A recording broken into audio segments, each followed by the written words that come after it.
kulan wanaagsan ku soo dhawaada wararka Soomaalida iyo caalamka waxaad ka daawanaysaan warbaahinta raadsan qodobada aan idiin haynana waxa kamida madaxtooyada Soomaaliya oo weli u gacan haatinaysa cid walba oo ay u aragto in dawladnimada kor u qaadayso balse waxay diidan tahay in awood aan dawladda ahayn la adeegsado xog sheegaysa in Sheekh Shariif Sheekh Axmed uu ka diiday madaxweynaha Hirshabelle Cali Guudlaawe codsi uu soo jeediyay kadib kulan ay yeesheen shirka golaha ammaanka qaramada midoobay ee arrimaha Soomaaliya dacwadii mucaaradku ay gudbiyeen iyo waxa laga filan karo kulanka ciidamada dawladda Heegan ayaa la geliyay saraakiishana waxa la amray inay ka hortagaan wax kasta oo ka hor imaanaya nidaamka dawladeed ee hadda jira murashaxiinta xasan sheekh maxamuud iyo sheekh shariif sheekh axmed oo maanta kormeer ku tegay isgoyska fagax jamhuuriya hotelka iyo xaafada ku yaala degmooyinka waqooyi bari muqdisho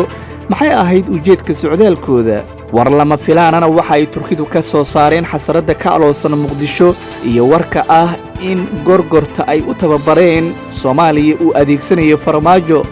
maxaa karuna in Eritrea ay taageerayso afgembi lamida kiisiyaad barre ku qabsaday Soomaaliya sanadkii 1969 oo mar kale la damacsan yahay in la sameeyo dibaddana waxa ugu dooro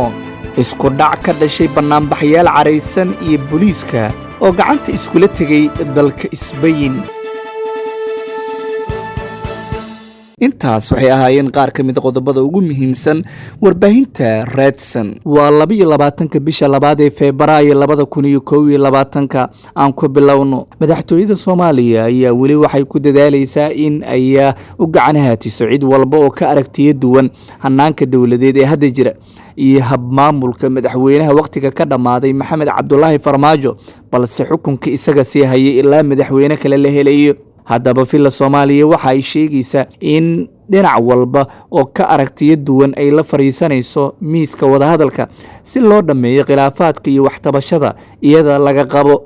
waxaana madaxtooyadu ay mar kale ku baaqaysaa in laga soo qayb galo gaar ahaan maamulada Puntland iyo Jubbaland oo ay u sheegtay in shirka Muqdisho ka furmay shalay Axadii ay yimaadaan ay waxtabashada qabaanna halkaasi ku soo bandhigaan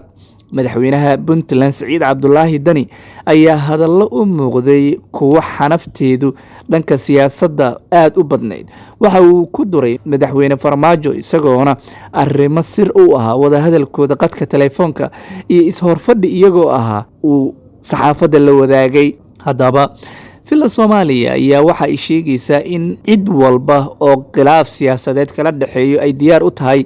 iyadoo dhanka kale ciidamada dawladda Heegan la geliyay looguna baaqay inay ka hortagaan wax kasta oo ka hor imaanaya nidaamka dawladeed ee hadda dalka ka jira murashaxiinta qaarkood ayaa la sheegay in ay abaabul iyo dhaqdhaqaaqiyo ciidan ay ka sameeyeen magaalada Muqdisho laakiin taasi waxa ay dawladdu sheegtay in aan marnaba la aqbali karin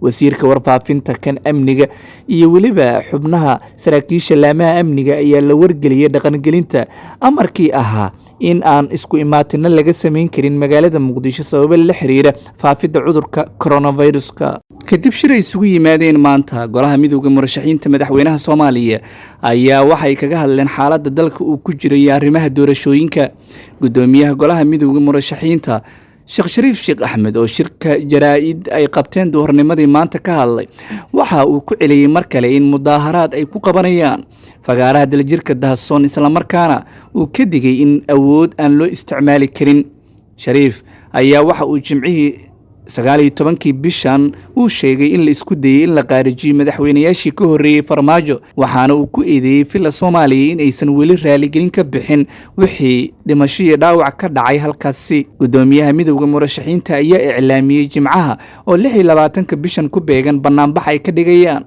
fagaaraha daljirka Dahsoon oo jimcihii hore dawladdu ay diiday in la iskugu soo banaanbaxo marka waxaan rabnaa inaan cadeyno inaan ka tanaasulin mowqifkeeni iyo mabda'eeni iyo xuquuqdii aan u taagnay shalay oo ahayd in uu suuro galo banaanbax nabadeed oo dadka Soomaaliyeed fikirkooda ay ku cabiraan oo ka dhici doona isla goobtii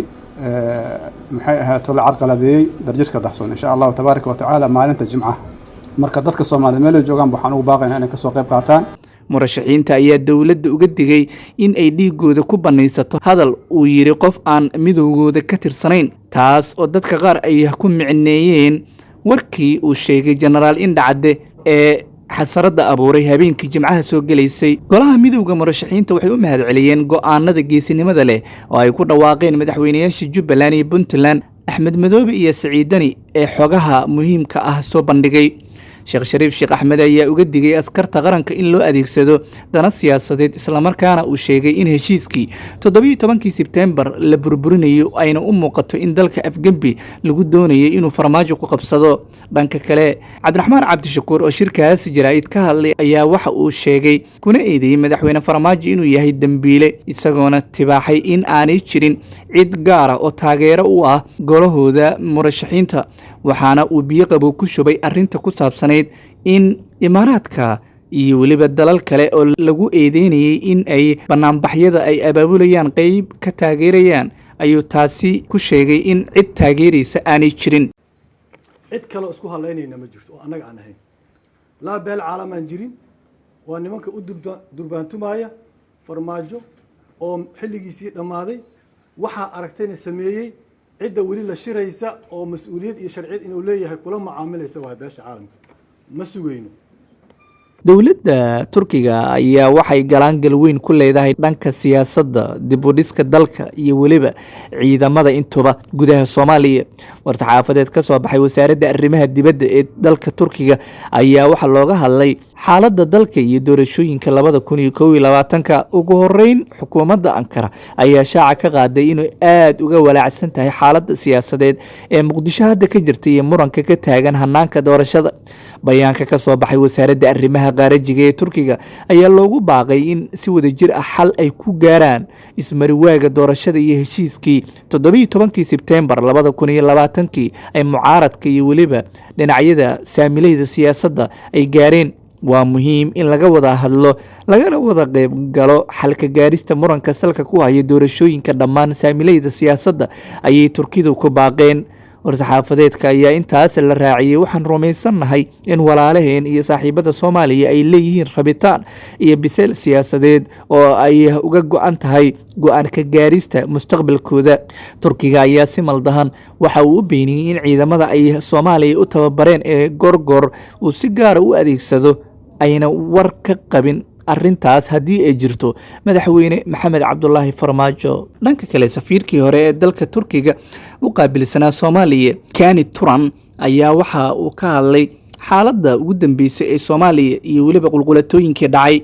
Waxa uu sheegay diblomaasigan u dhashay dalka Turkiga in digniintii hogaamiyaha Puntland uu xalay shaaciyay ayna beesha caalamka u noqoto baaq baraaruga. Afrika uma baahna keligii taliye kale ama dagaal sokeeyo oo dhiig ku daato. Beesha caalamka waa in ay dhaqso wax uga qabataa inta ay goorgoor tahay, ayuu boggiisa Twitterka ku yiri safiirkii hore ee Turkiga u joogay Soomaaliya oo u muuqda mid hanaanka madaxweyne Farmaajo aad u mucaaradsan. murashaxiinta madaxweynaha Soomaaliya Xasan Sheekh Maxamuud iyo Sheekh Shariif Sheekh Axmed ayaa maanta kormeer waxay ku sameeyeen xaafado ku yaala degmooyinka waqooyi bari ee magaalada Muqdisho,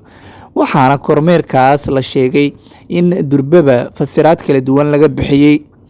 madaxweynayaashii hore ee Soomaaliya ayaana waxay tageen qaybo ka mid ah degmooyinkaasi waqooyi bari ee gobolka Banaadir, waxaana ka mid ahaa isgoysada Fagax, Jamhuuriyo, Hotelka, agagaarka Hotelka Ramadaan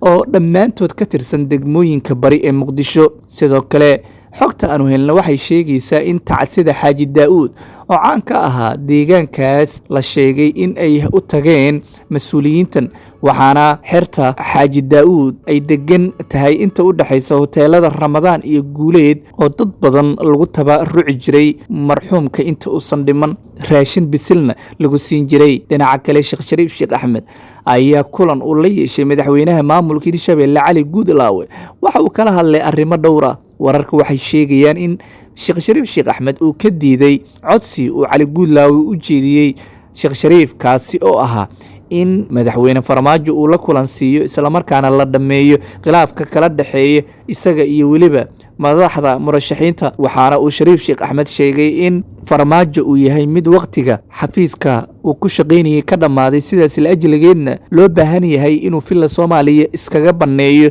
maadaama dalka uu burburin uu ku wado. weerarkii lagu qaaday hoteelka Maa'ida xilli ay isaga iyo Xasan Sheekh joogeen ayaa la iskula soo hadal qaaday kulanka, waxaana ugu dambeyntii la isku waafaqay in xaaladda hadda sida ay tahay farmaajo uusan kaga darin, uuna shariifka ku adkaystay inuusan la kulmi doonin. markana aan fiirino dowladda Eritrea ayaa waxaa la soo sheegaya in hoggaankeeda ay qayb ka yihiin afgembi la damacsan yahay in Soomaaliya laga sameeyo. madaxweynaha Puntland Saciid Cabdullaahi Dani ayaa soo banbixiyay xogtan sheegaysa in madaxweynaha Eritrea Siyaas Afwerki uu madaxweynaha Soomaaliya ee xilliga xafiiska shaqo ka dhammaaday Maxamed Cabdullaahi Farmaajo uu kala shaqeynayo arinta ku aadan afgembi uu ku qabsaday Soomaaliya si la mid ah sanadkii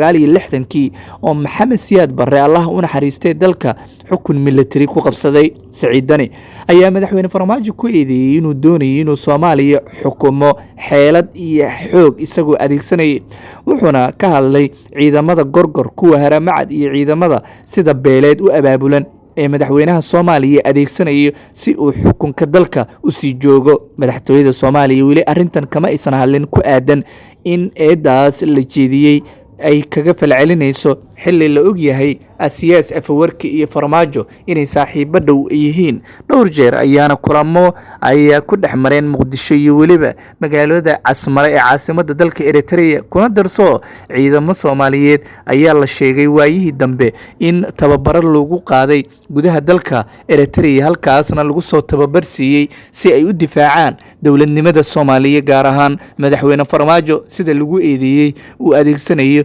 sidii uu afgembigaas ugu fushan lahaa. qeybaha ugu dambeeya ayaan soo gaarnay daawadayaal. shirka golaha ammaanka ee qaramada midoobay oo ay leeyihiin xubnaha golaha ammaanka ayaa waxa uu yahay mid isha lagu hayo waxa ka soo bixi doona. kulankan ayaa lagu wada in laga hadlo arrimo ay ka mid yihiin ammaanka, doorashooyinka, siyaasadda iyo waqti kordhinta arrimaha Soomaaliya, gaar ahaan ciidamada midowga Afrika AMISOM ee Soomaaliya ka howlgala. fadhigan ayaa waxa uu ku soo aadaya iyadoo xaalad xasaasi ah oo dhanka siyaasadda uu lugaha kula jiro Soomaaliya. midowga murashaxiinta ayaa qoraal dacwo ah waxay u gudbiyeen shalay Axadii golaha ammaanka qaramada midoobay, iyagoo madaxweynaha golaha ammaankaas Dami Barabara Woodward ay ka codsadeen in xaaladda Soomaaliya si dhow loo soo fargeliyo isla markaana la fududeeyo si dhaqsi leh in loogu hirgeliyo geedi socodka doorashooyinka Soomaaliya, loona hubiyo in si degdeg ah loo qabto doorashooyinka baarlamaanka iyo tan madaxweynaha.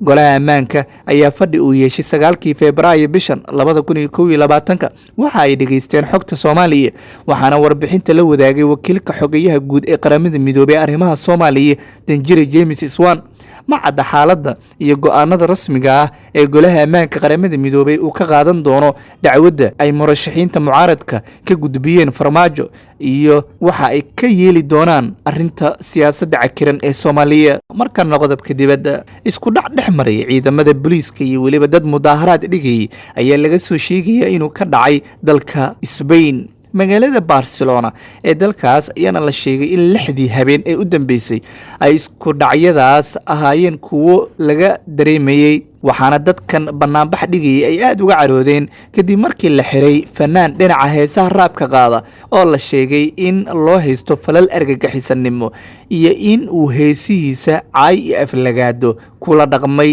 maamulka dalka ka jira. 9 bilood ayaana la xukumay Pablo Hasél oo caan ku ah heesaha raabka. guud ahaan daawadayaal intaas ayaan ku soo gabagabeynayna wararka Soomaalida iyo caalamka oo aad ka daawanayseen warbaahinta Raadsan. inta aan dib dambe isku arki doonno, nabadgelyo.